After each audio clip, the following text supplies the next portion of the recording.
السلام علیکم دوستو۔ ایک شخص اپنی بیٹی کا بڑا ہی دردناک اور عبرتناک واقعہ سناتا ہے۔ وہ کہتا ہے کہ اللہ تبارک و تعالیٰ نے ان کو بیٹی جیسی رحمت سے نوازا۔ بیٹی چاند کی طرح خوبصورت تھی۔ ہم دونوں میاں بیوی اس کی پیدائش پر بڑے خوش تھے۔ جب بیٹی ذرا بڑی ہوئی اور اسکول جانے لگی تو ہمیں پتہ چلا کہ بیٹی نہائی ذہین ہے۔ ہم یہ جان کر بہت خوش ہوئے کہ بیٹی آہستہ آہستہ پڑھتے پڑھتے یونیورسٹی میں چلی گئی اور میڈیکل کے شعبہ میں داخلہ لے لیا۔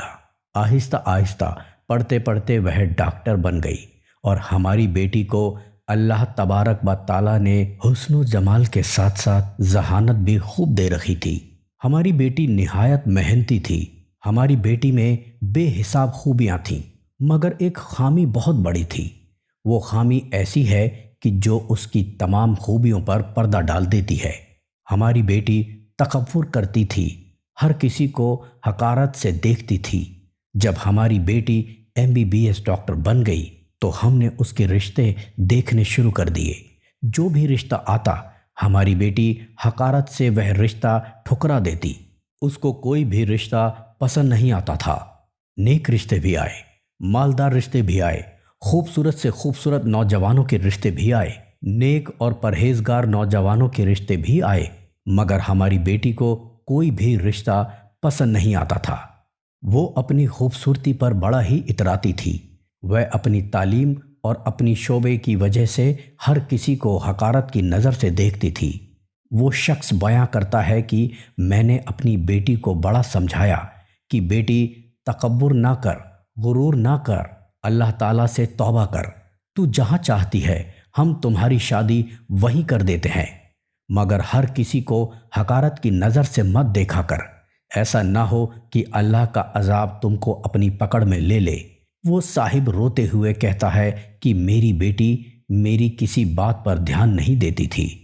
آخر کار وقت گزرتا گیا اور ایک دن ایسا ہوا کہ میری بیٹی اللہ کی پکڑ میں آ گئی۔ اللہ کی پکڑ میں ایسی آئی کہ ایک مرتبہ اس نے کوئی آپریشن کیا تو آپریشن تھیٹر میں پتہ نہیں کیا ہوا کہ اس کے ہاتھ کی انگلیوں کی جلد مردہ ہونا شروع ہو گئی۔ 1-2 مہینے کے اندر اندر میری بیٹی کے دونوں ہاتھوں کی جلد بالکل مردہ ہو گئی۔ میری بیٹی کے دونوں ہاتھ بوڑھوں کی طرح نظر آنے لگے۔ اب میری حور پری جیسی بیٹی دونوں ہاتھوں پر دستانے چڑھا کر رکھتی اور ہر وقت پریشان رہتی اور روتی رہتی اور گڑ گڑاتی رہتی۔ بڑے بڑے علاج کروائے مگر بیٹی کے ہاتھوں کو فائدہ نہ ہوا۔ میری بیٹی کے رشتے آنے بھی بند ہو گئے۔ جو بھی رشتہ آتا اس کے ہاتھوں کو دیکھ کر انکاری ہو جاتی۔ کوئی بھی ماں اپنے بیٹے کا رشتہ میری بیٹی کے ساتھ کرنے پر راضی نہ ہوتی۔ انتظار کرتے کرتے میری بیٹی کی عمر جانے لگی اور اب اس کو پتہ چلا کہ میرا رشتہ کرنے کے لیے کوئی بھی تیار نہیں ہوتا۔ اب اس کو وہ زمانہ یاد آتا تھا جب اس کے لیے طرح طرح کے رشتے آتے تھے اور وہ حقارت سے ٹھکرا دیتی تھی۔ اب میری بیٹی روتی ہے، دعائیں کرتی ہے، مگر اللہ اس کی دعا قبول نہیں کر رہا۔ اب نمازیں بھی پڑھتی ہے، سجدے بھی کرتی ہے اور رو رو کر دعائیں بھی مانگتی ہے، مگر اس کو کسی طرح سکون نہیں مل رہا۔ وہ شخص اپنی بیٹی کا واقعہ بیان کرتے کرتے رو پڑا۔ وہ کہتا ہے کہ ہم انتہائی پریشان ہیں، میری بیٹی بھی پریشان ہے۔ وہ کہتی ہے کہ دنیا میں ہی اللہ تعالیٰ نے میری زندگی کو جہنم بنا دیا۔ مجھے تکبر کرنے کی سزا دنیا میں ہی مل گئی۔ اللہ تعالیٰ نے مجھے حسن و جمال دیا تھا، مجھے اعلیٰ سے اعلیٰ تعلیم بھی دی تھی۔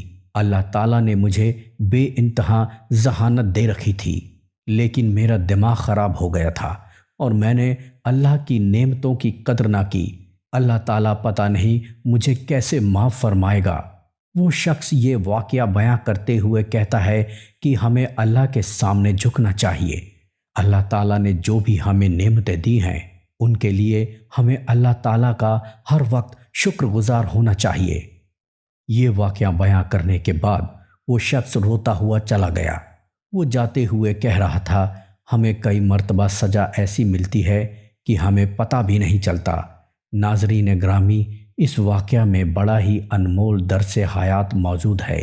درس حیات یہ ہے کہ ہمارے پیدائش سے لے کر اب تک ہمارے پاس جو کچھ بھی ہے، وہ چاہے حسن و جمال ہو یا کوئی عیشائش زندگی، یہ سب کچھ اللہ تعالیٰ کی دی ہوئی نعمتیں ہیں۔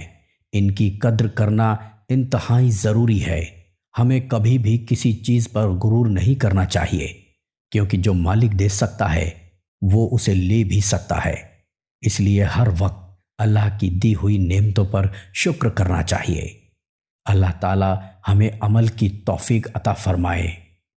ثم آمین۔